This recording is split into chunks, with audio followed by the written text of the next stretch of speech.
ಅರ್ಜುನ ಶ್ರೀಕೃಷ್ಣನನ್ನು ಕೇಳಿದನಂತೆ, ಈ ಗೋಡೆಯ ಮೇಲೆ ಒಂದು ಸಂದೇಶ ಬರಿ ಎಂದು. ಅದು ಹೇಗಿರಬೇಕೆಂದರೆ, ಖುಷಿಯಲ್ಲಿದ್ದಾಗ ಓದಿದರೆ ದುಃಖವಾಗಬೇಕು, ದುಃಖವಾಗಿದ್ದಾಗ ಓದಿದರೆ ಖುಷಿಯಾಗಬೇಕು ಎಂದು. ಕೃಷ್ಣನು ಬರೆದನಂತೆ, ಈ ಸಮಯ ಕಳೆದು ಹೋಗುತ್ತದೆ.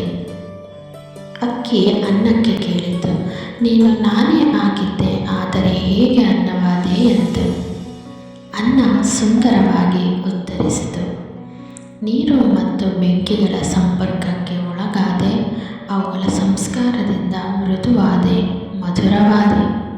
ಅಕ್ಕಿ ಎನ್ನುವ ಭಾವ ಕಳೆದುಕೊಂಡೆ, ಅನ್ನ ಎನ್ನುವ ಅನುಭವ ಪಡೆದುಕೊಂಡೆ. ಅದೇ ರೀತಿ ಸಜ್ಜನರ ಸಂಘದಿಂದ ನಮ್ಮಲ್ಲಿರುವ ಅಜ್ಞಾನ ದೊರೆತ